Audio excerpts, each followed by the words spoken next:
Buen día a todos, mi nombre es Santiago Vaca, trabajo en el área de posicionamiento de producto de KWS y bueno, a todos quería agradecerle por estar presentes y sumarse a la jornada, es un gusto tenerlos acá.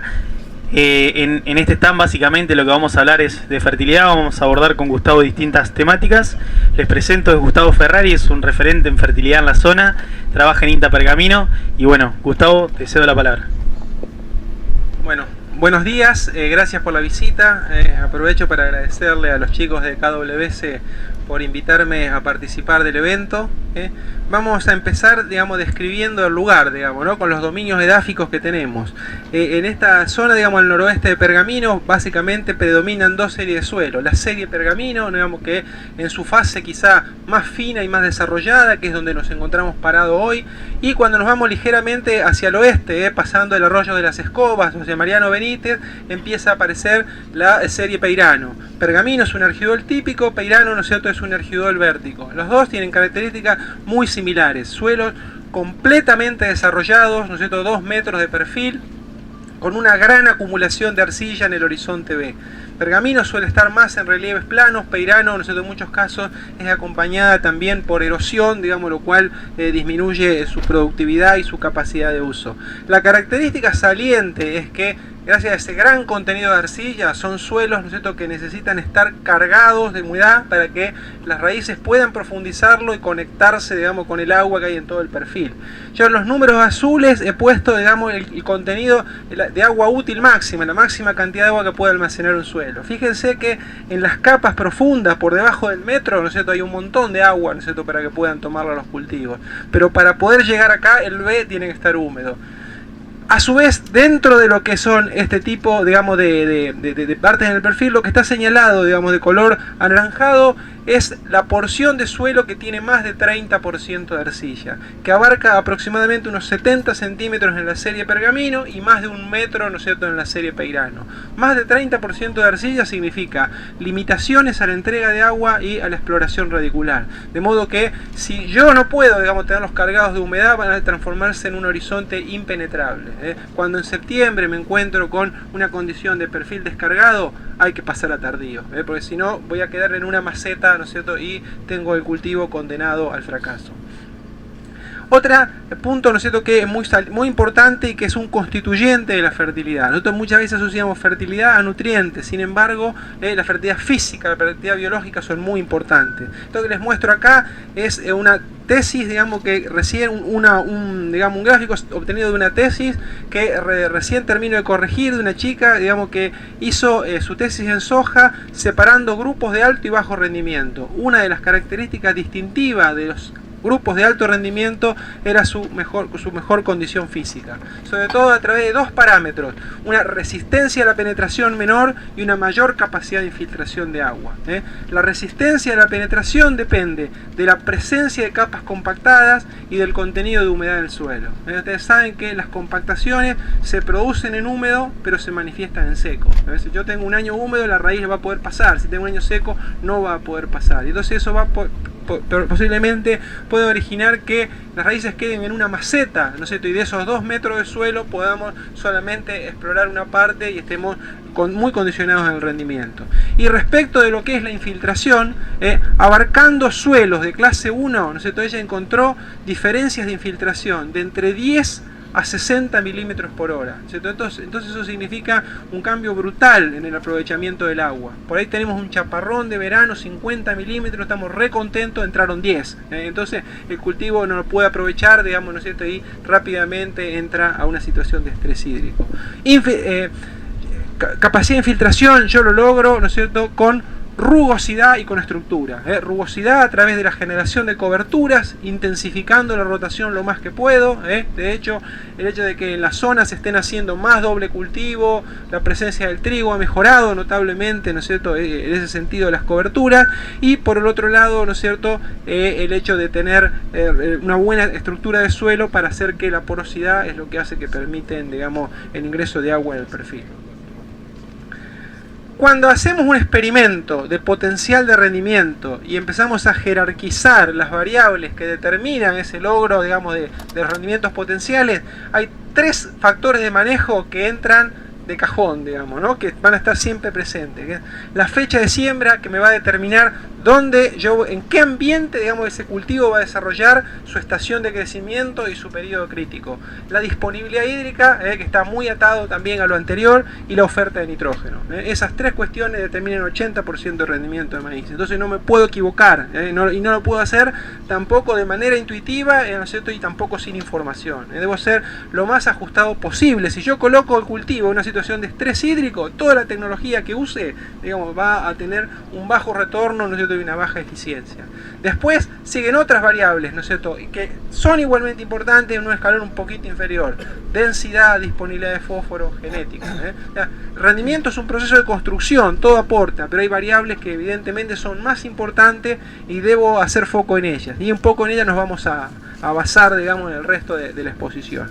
Esto que vemos acá, ¿no es cierto?, es una recopilación de experimentos, las últimas 10 campañas, donde más de 700 ensayos, son puntos donde hicimos el mismo manejo, el mismo genotipo, la misma fertilización, solo cambia la fecha de siembra. En el eje horizontal tenemos el rendimiento en fecha de siembra tradicional, y en el eje vertical la diferencia, ¿no es cierto?, entre el temprano y tardío. Cuando la diferencia es positiva, el temprano rindió más que el tardío; cuando la diferencia es negativa, el tardío rinde más que el temprano. La ventaja comparativa de uno y otro depende de la productividad del sitio. El temprano le empieza a ganar al tardío para esta latitud en el orden de, digamos, 10.000 kilos, por lo menos como base de rendimiento 10.000 kilos. Rendimientos superiores a eso, ¿no es cierto?, el tardío expresa posiblemente su mayor potencial, mientras que en sitios con menor productividad, ¿no es cierto?, el tardío, ¿no es cierto?, es más estable y tiende a ganarle. Si siembro un temprano y no llegué a las 10 toneladas, me equivoqué en la fecha de siembra, porque con menos recursos lo podría haber hecho en siembras tardías. Los sitios de temprano, además de su mayor productividad, cuando tenemos ventajas en el temprano, todos los casos tenían una característica común: independientemente del nivel de nitrógeno del suelo, por lo menos 90 unidades de nitrógeno agregada como fertilizante. Si no llega a eso con la fertilización, el tardío rinde más que el temprano. Entonces, eso tiene que ver con una prolongación del barbecho y con una mayor sincronía entre la estación de crecimiento del tardío y la mineralización de los suelos. Entonces, el temprano muchas veces puede no lograr explotar todo su potencial por una insuficiente fertilización.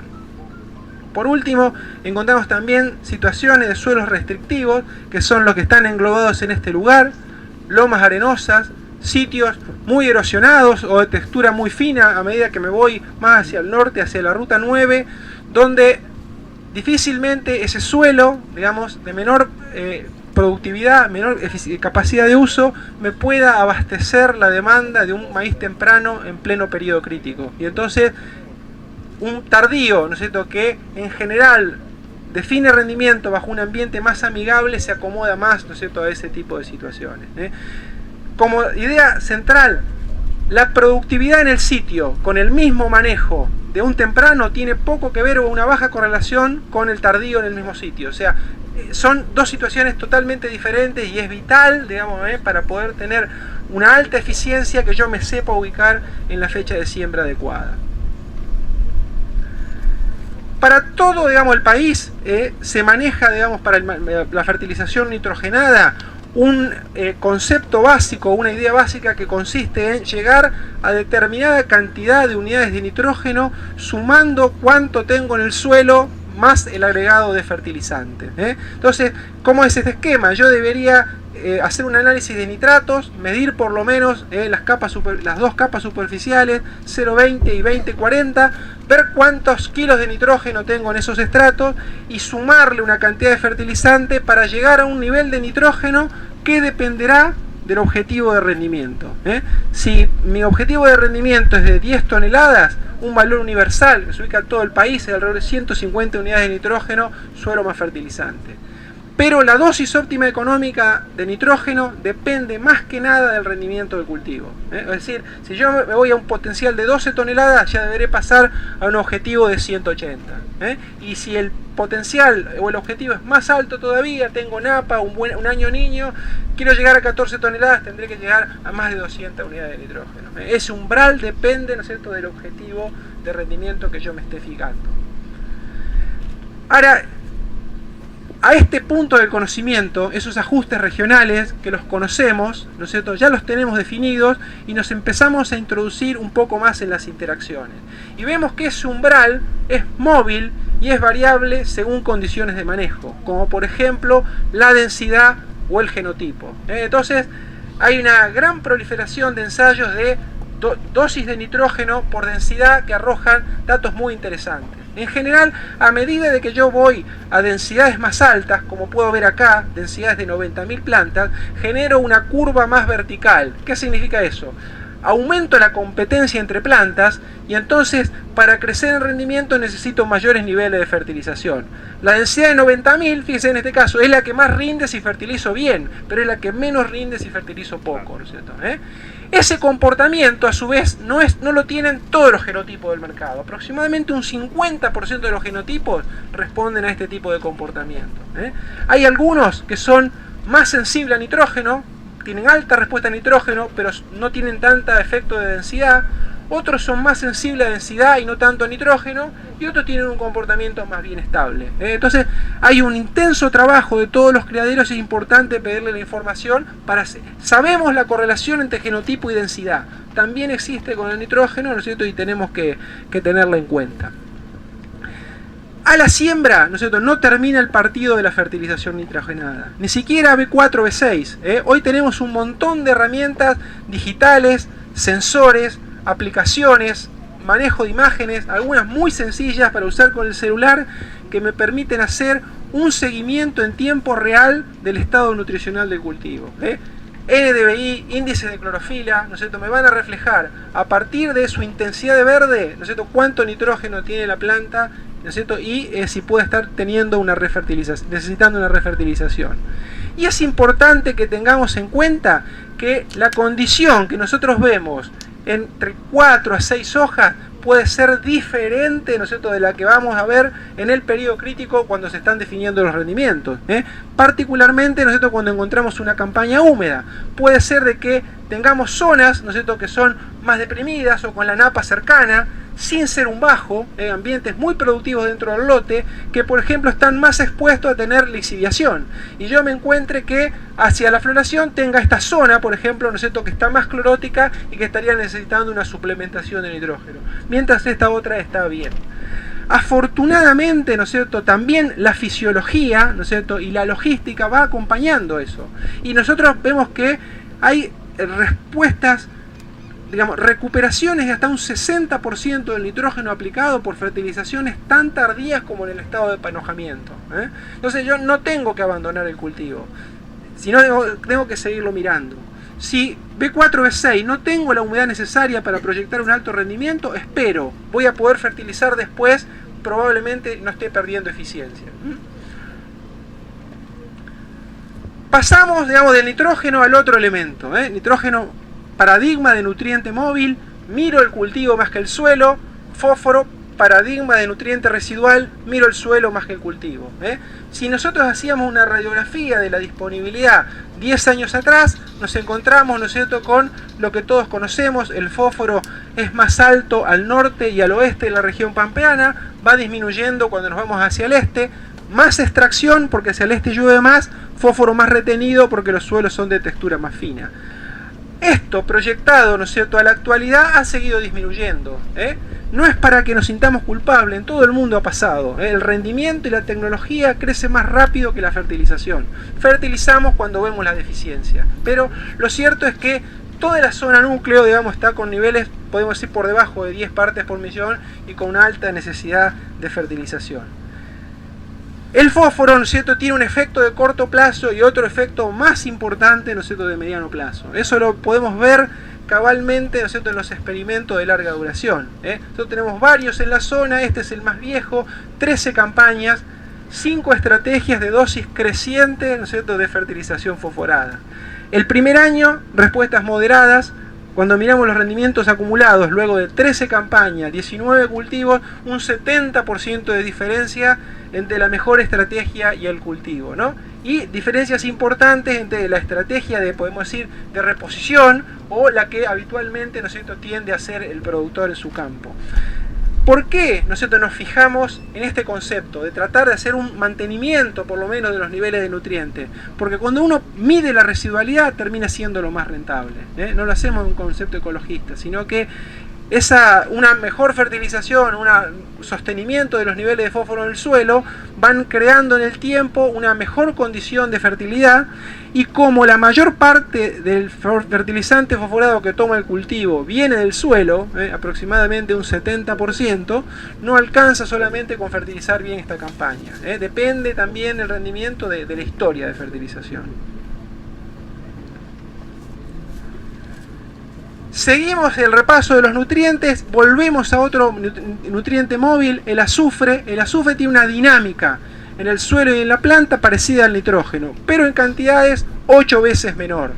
No tenemos a su vez un indicador tan confiable, tan ajustado como es el nivel de nitratos en suelo o el nivel de fósforo disponible, como para hacer un diagnóstico a partir de una sola variable. Entonces, lo que hacemos para diagnosticar las necesidades de azufre es comparar una especie de ambientación de la oferta de azufre que puede tener ese lote con relación a la demanda. ¿Dónde tenemos la mayor probabilidad o la mayor exigencia de azufre? Años húmedos, donde el azufre se lava, se lixivia, porque también es móvil en los suelos. Suelos que han perdido materia orgánica, que están en niveles bajos, digamos, para el nivel textural de ese sitio. El contenido de sulfato lo podemos mirar, pero es una variable más, no va a ser tan determinante y va a ser menos importante que la materia orgánica. Si en el campo tenemos napa o tenemos riego, el agua de napa o el agua de riego tiene más sulfatos que el agua de lluvia, por lo tanto es una fuente externa que podemos aprovechar, baja las necesidades de fertilización. Índices de mineralización, como el nitrógeno anaeróbico, funciona para nitrógeno, funciona también para azufre, porque los dos dependen de lo mismo, de la materia orgánica mineralizable. Cuando todos estos niveles, digamos, indican una situación de deficiencia, recurrimos a la fertilización. La exigencia o la dosis a agregar va a depender del sistema y del potencial de rendimiento. La máxima exigencia la tenemos en tempranos de alto rendimiento. Hemos visto respuestas hasta 20 unidades de azufre.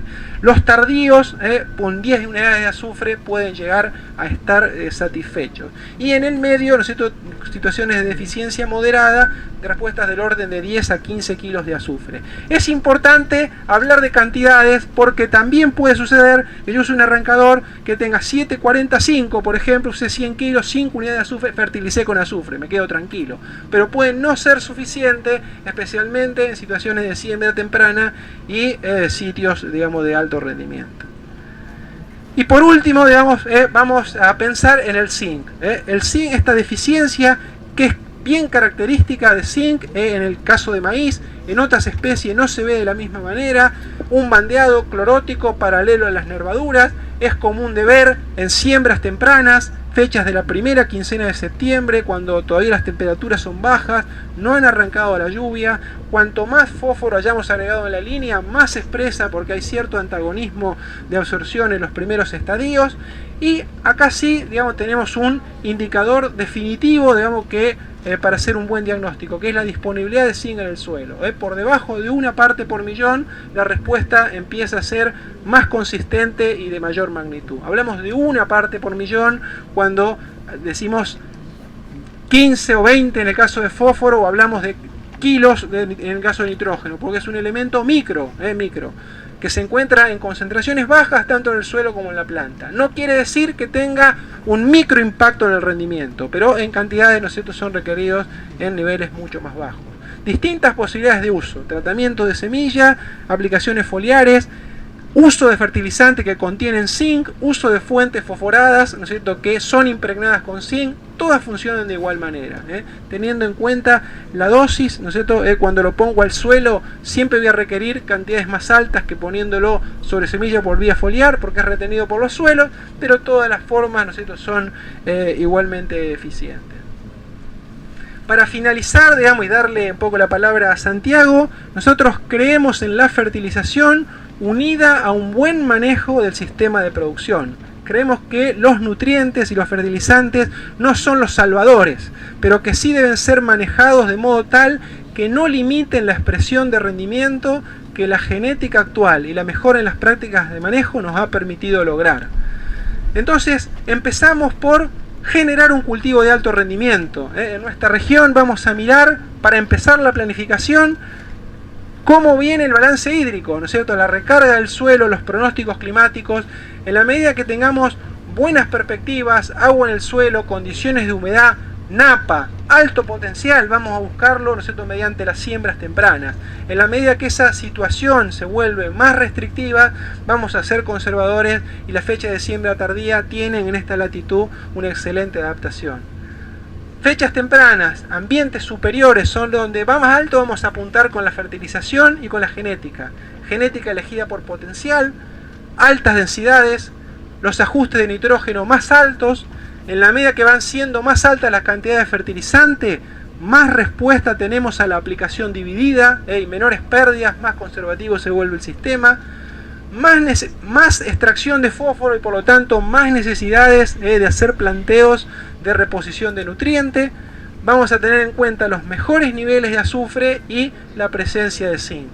En la medida que el ambiente se hace más conservativo o más restrictivo, vamos a ir buscando estabilidad en la genética, menores densidades, menores ajustes de nitrógeno o a valores más bajos, y también, digamos, nosotros vamos a priorizar los nutrientes principales. Pero estamos seguros que esto no nos va a arreglar malos manejos realizados de este lado, sino que por el contrario, deberemos generar un sistema del mayor rendimiento posible, ¿no es cierto?, y después nutrirlo adecuadamente para que se exprese. Bueno, básicamente lo que yo voy a hacer es comentarles un poco qué es lo que hicimos acá en el demostrativo, los tratamientos que hicimos y un poco cuál fue el manejo. La idea, me gustaría remarcar mientras voy buscando las filminas, algo que dijo Gustavo. Cuando hablamos de fertilización, más que nada nitrogenada, tenemos que plantearnos mucho en qué oferta de agua vamos a tener, o sea, y creo que lo que más nos define la fertilización es la demanda del cultivo. Cuando pensamos en cuánto o cómo fertilizar, vamos a hablar de oferta y de demanda. La oferta por ahí es lo más fácil de cuantificar. ¿Por qué? Porque el nitrógeno inicial, si todos muestreamos suelo, que sería lo ideal, es algo que a través de un resultado de análisis lo vamos a determinar. El nitrógeno por mineralización, ya hay varios índices que nos van a dar una idea de cuánto es el potencial de mineralización de nuestro lote y de esa sincronía que nos va a ir proveyendo el nitrógeno a medida que va el ciclo del cultivo. El nitrógeno del fertilizante es el que tenemos que apostar nosotros y acompañar al rendimiento, y el antecesor, que es algo no menor, más hoy en día que hablamos de cultivos de cobertura, que hacemos maíces de segunda, tenemos un impacto que puede ser negativo o positivo, y acá lo dejo abierto, no nos vamos a centrar mucho en eso, pero piensen que si venimos de una vicia vamos a tener seguramente aportes positivos, y si venimos detrás de un trigo o de algún cultivo de cobertura como puede ser un centeno, una avena, vamos a tener algo de inmovilización. Por eso le puse estos signos. Pero me quiero detener más que nada en la demanda del cultivo, y cuando hablo de la demanda, en este caso estamos en un cultivo sembrado temprano, o sea que si queremos buscar que esto exprese potencial y si nos acompaña el agua, lo tenemos que acompañar con fertilización. Piensen que un cultivo de maíz requiere aproximadamente entre 20 y 22 kilos por tonelada, o sea que si hablamos de un maíz de 10.000 kilos, tendríamos que hablar de 200 kilos de N, por ejemplo, de ahí sale esa famosa cuenta 200 menos X que muchos usamos en la práctica, en lo que es la producción, donde X es el nitrógeno del fertilizante. Y algo que les quiero aclarar en el caso puntual de este ensayo es que teníamos un alto contenido de nitrógeno inicial tanto en suelo como en fertilizante. O sea, los tres tratamientos, 0 urea, 150 y 300, tenían un alto contenido de N inicial. ¿Por qué es esto? Teníamos un alto contenido de nitratos determinado por el análisis de suelo, aproximadamente 80 kilos. Se había hecho una aplicación de diamónico que aportaba 26 kilos de N, y a su vez a todo el lote se le había hecho una aplicación de 150 kilos de urea. O sea que arrancamos el lote ya con 180 kilos de nitrógeno inicial. O sea, ¿qué es lo que les quiero remarcar con esto? Ver diferencias de fertilidad cuando tenemos contenidos tan altos de nitrógeno es más difícil. ¿Me explico? Porque piensen acá, si hablamos de 180 kilos de N iniciales, estamos hablando de más o menos 9.000 kilos de rendimiento que ya podríamos lograr en una cuenta fácil y sencilla sin contemplar la mineralización, que nos va a dar un aporte y seguramente esto se va a traducir en más rendimiento. Ahora, A partir de esto, ¿qué dijimos? Tenemos tanto N inicial, vamos a apuntar a que nuestros híbridos, por ser una siembra temprana y porque el agua pensamos que no iba a acompañar, vamos a apuntar a que expresen su potencial. Por eso, arriba de estos 180 kilos de N iniciales, pusimos 150 kilos de urea y 300 kilos de urea, que son los tratamientos que van a ver: 300, 150 y 0. Con 150 kilos de N íbamos a llegar a una disponibilidad de 250 más o menos kilos de nitrógeno, y con 300 kilos de urea, o sea 150 kilos de N, estamos arrimando a los 300 kilos de nitrógeno. ¿Cuál era la idea? Es intentar saturar de nitrógeno nuestros cultivos para que expresen su potencial. Cuando vamos a qué pasó en los rendimientos, estos son rendimientos estimados a partir de densidad, peso de 1000, o sea, a partir del peso de la espiga y la densidad que tenemos, fuimos viendo y buscando los resultados. ¿Y qué le quiero remarcar acá? Yo les planteo 7 híbridos, le pongo acá. ¿Por qué 7 híbridos? Tenemos 4 híbridos graníferos, tenemos 3927, 3916 en sus dos versiones, un híbrido experimental que es el 19121. Después tenemos dos híbridos doble propósito, que tenemos el 4480 y 4580. Cuando hablamos de 4480 es un híbrido que entra muy bien en planteos sileros, que por ahí presupuestamos que algo vamos a cosechar. O sea, para no dejar nuestros híbridos mejorados para aptitud silera a grano, metemos un doble propósito. Ahí entrarían el 4480 y el 4580, que es un híbrido granífero muy sanitario, que también por su porte y sus características entra muy bien como doble propósito. Y también sumado en este mismo tratamiento de fertilidad lo tenemos al 4020 Viptera, que es un híbrido posicionado totalmente para siembras tardías con muy buenas características para silaje. Planteándoles esto, les digo, tenemos grano, tenemos doble propósito, tenemos silo. ¿Qué buscamos acá? ¿O qué quiero mostrar? ¿Qué les quiero remarcar? Ya sea para grano o para silo, los híbridos buscan potencial cuando aumentamos rendimiento. Y acá me detengo en decirles que tener híbridos de aptitud silera no significa que no van a rendir en rendimiento. ¿Por qué? Porque lo que buscamos, cuando buscamos rendimiento de silaje, buscamos calidad. Y híbridos que tengan más contenido de grano, o sea, más rendimiento en grano, van a aportar un mayor contenido de almidón, por lo tanto un mayor contenido de energía a nuestro silo. Que esto se va a traducir en digestibilidad, energía, y se va a traducir en kilos de carne y en kilos o en litros de leche. Esa es un poco la idea de plantearles que si bien la empresa mejora tanto para silo como para grano, lo que es silo también buscamos potencial en grano. Después les hablo de distintas estrategias, y acá me detengo y les armamos en el stand. Ven el 3927 Viptera y el 3916. Son híbridos de ciclos cortos, pero no por ser cortos tienen bajo potencial. Y acá lo que les quiero remarcar es que cada híbrido tiene su estrategia. Cuando hablamos del 3927, es un híbrido que ajusta rendimiento cuando le ofrecemos más recursos, ajusta rendimiento con el número de granos. Es un híbrido, muchos de los que están acá presentes me pueden dar el ok, es un híbrido que te mete entre 18 a 22 hileras, o sea que es un híbrido que tiene estrategia de aumentar el número de granos para compensar rendimiento. Ahora, cuando nos vamos al 3916 Viptera, que es un poco el híbrido que estamos mostrando y posicionando en este demostrativo, vemos que es un híbrido que se comporta muy parecido a su versión Gelstack, solamente se diferencia en la condición de ser Viptera, y que el ajuste en rendimiento, y lo van a ver, me gustaría que después se metan a los distintos tratamientos, abran espigas, comparen peso, es un híbrido que compensa mucho con peso de 1000 granos. ¿Qué es lo que vemos? A medida que le aumentamos recursos, en este caso fertilidad, el híbrido te mete un peso de 1000 superior, y cuando les hablo de un peso de 1000 superior, le hablo de 360 gramos para arriba. O sea, la zona centro, que es la donde yo trabajo, tenemos un montón de lotes con un peso de 1000 superior a los 400 gramos. O sea que es una muy buena estrategia. Cuando les hablo de estrategia en los híbridos de silo y se lo relaciono con fertilidad, lo que les quiero dejar claro es esto. Hemos visto y tenemos ensayos en la empresa que a medida que aumentamos el nitrógeno disponible del suelo más fertilizante, medimos la producción y medimos la eficiencia y la calidad. ¿A qué voy con esto? Probamos nuestros híbridos sileros, aumentamos el nivel de nitrógeno disponible, y esto se tradujo en aumentar el contenido de almidón, disminuir el contenido de FDN y de FDA. Eso se traduce en aumentar la energía de nuestro silaje y aumentar la digestibilidad, favoreciendo la caída de la FDN cuando aumentamos el nitrógeno, por lo tanto favoreciendo el consumo. Otra cosa no menor cuando les hablo de fertilidad, y si se ubican de los primeros 4 híbridos de un lado hacia el otro, van a ver que cuando nos paramos doble propósito a la derecha y silo y grano hacia este lado, ven cuánto más verde están los híbridos de silo.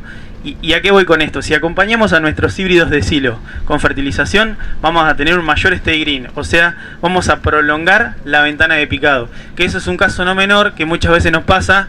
Esperamos al contratista y el contratista viene cuando llega. Muchas veces, ¿qué es lo que buscamos? Si tenemos que esperar al contratista, que nuestro híbrido también lo espere, no que se nos queme, se nos cocine de abajo hacia arriba. Muchas veces, por mezquinar o por planteos de fertilización baja en silo, nos termina pasando eso. Cuando llega el contratista, nuestro híbrido se aumentó en materia seca, se nos cayó en calidad. ¿Por qué? Porque nos apuró el híbrido.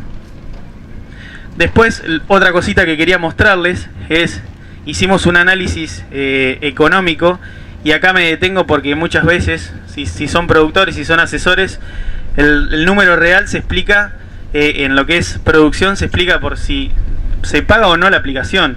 O sea, muchas veces los planteos, ¿cuáles son? Hago un maíz y pongo una X cantidad de urea, porque es la que alcanza el presupuesto ese año.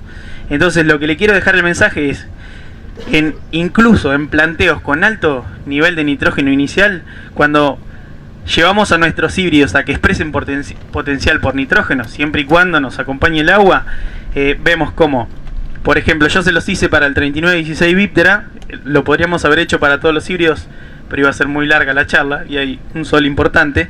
O sea que lo que le quiero mostrar es esto: con tratamiento de 0 urea, 150 y 300, cómo se fue variando la respuesta de esos cultivos. Cuando tenemos el 180N inicial, suelo más fertilizante inicial para todos, versus el primer tratamiento de 150 kilos de urea, vemos cómo pasamos de 1200 kilos a 12.300 kilos a 13.600 kilos. O sea, una diferencia o una respuesta de 1.300 kilos. Que si eso lo traducimos en dólares extra por hectárea, nos vamos a $100 por hectárea extra por fertilizar. Incluso en planteos de fertilizaciones altas, si seguimos apostando y el ambiente nos ayuda a expresar ese potencial, las respuestas se pagan. Y la forma más fácil de decirle que esa respuesta se paga, cuando nos vamos a planteos como este, de híbridos sembrados de manera temprana y con potencial, hablamos de una eficiencia de uso de nitrógeno aplicado más o menos de 30 kilos de grano por kilos de N. O sea, por cada kilo de N que yo le aumento la disponibilidad a mi cultivo con fertilizante, voy a obtener 30 kilos de grano o sea, kilo de N por kilo de grano. ¿Cuál es la idea de esta? Si yo pongo 1 kilo de nitrógeno y eso se me traduce en 30 kilos de grano, voy a estar teniendo una eficiencia altísima. Que ese costo de nitrógeno no supera los 10 kilos, o sea, pagar ese kilo de nitrógeno en fertilizante no supera los 10 kilos de maíz. Por lo tanto, estaríamos teniendo un diferencial de 20 kilos de grano que lo estaríamos metiendo al bolsillo directamente. Esa es un poco la idea de decirles, fertilizar con nitrógeno en híbridos como estos, que tienen potencial, siempre se paga. Yo prefiero que usen un híbrido, o se va a comportar siempre mejor un híbrido bien nutrido que el mejor híbrido mal nutrido. ¿Me explico? Esa es un poco la idea. Después, algo que es básico y un poco lo remarcó Gustavo, quiero dejar el mensaje claro, es caractericen sus lotes. El costo de un análisis de suelo no supera los 10 kilos de grano por hectárea. O sea que el que no está fertilizando es porque no tiene ganas. El que no está, haciendo análisis es porque no tiene ganas. Y muchos de acá van a decir, yo hago análisis, pero la realidad es que solo el 30% de la superficie de la región pampeana está caracterizando sus lotes. Después, hagamos de que la fertilización nitrogenada la vayamos construyendo con el cultivo. O sea, hagamos que la fertilización sea algo dinámico. No nos plantemos en 150 menos X, nos olvidamos del lote. Vayan pensando que si las condiciones van mejorando y las condiciones durante el cultivo nos dicen que vamos a tener potencial, hay muchas herramientas, las mencionó Gustavo, para ir haciendo correcciones de fertilización durante el ciclo. Y algo que también lo comentó Gustavo, repongan nutrientes. Y acá me pongo firme tanto para los que producen grano, para los que producen silo. Piensen que en grano, les hago una cuenta fácil, en 10 toneladas de maíz se nos van 25 kilos de fósforo al camión. En el camión se nos van 25 kilos de fósforo, o sea que esos 25 kilos no vuelven si no los echamos de vuelta al campo. Más que nada en planteos donde somos propietarios o queremos cuidar nuestros suelos, empezamos a reponer cultivos. Y esto se maximiza en planteos de silo, ¿no? Porque en silo nos estamos llevando la planta entera, o sea que ese índice de cosecha del nutriente es mucho mayor. Con eso creo que cerramos un poco la charla. Si hay alguna consulta, estaría buenísimo. Alguna, para mí, para Gustavo igual, alguna pregunta.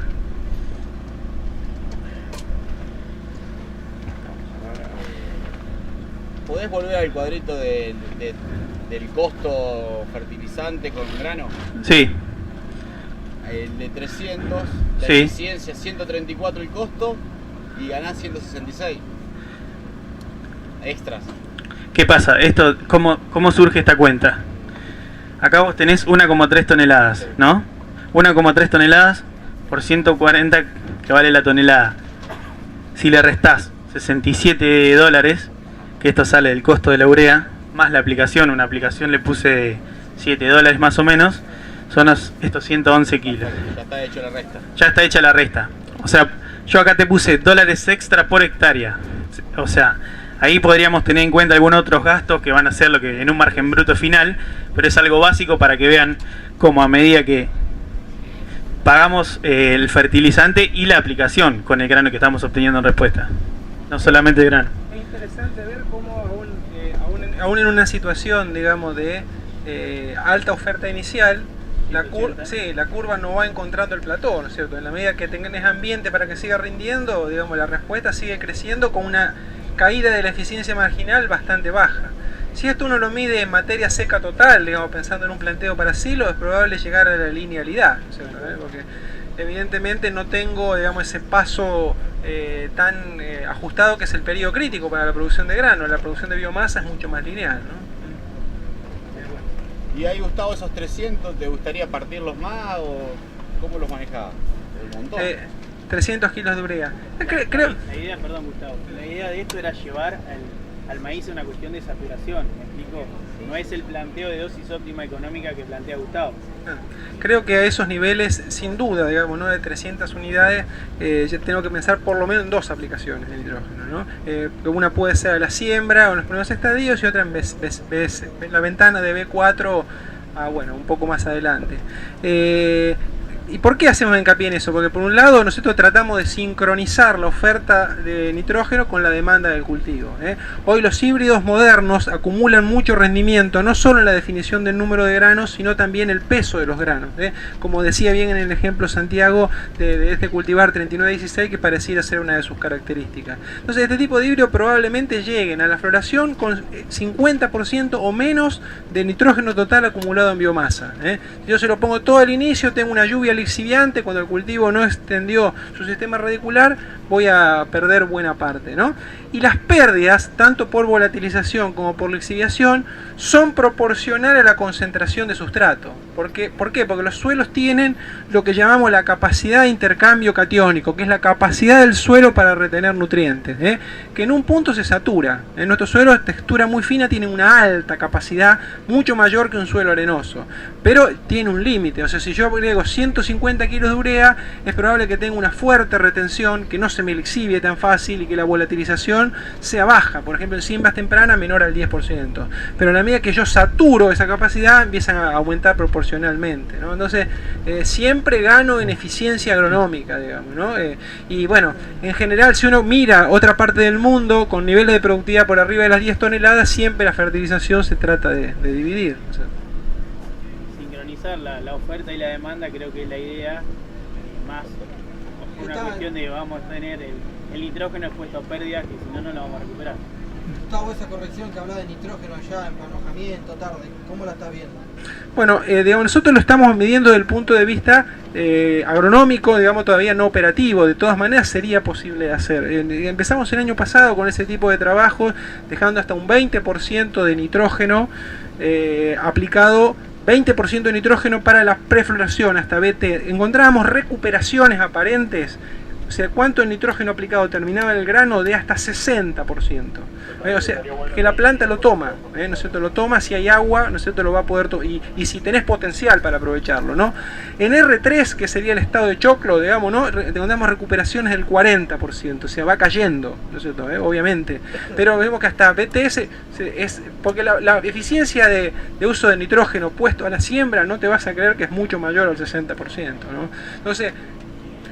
Entonces no decimos que haya que ir necesariamente, esperar, pero por ejemplo vos tenés una condición B4, no tenés humedad del suelo, el rendimiento comprometido, tenés una lluvia en B7, me quedé corto, ¿puedo o no corregir? Puedo hacerlo. Bueno, muchas gracias Gustavo, muchas gracias Santiago.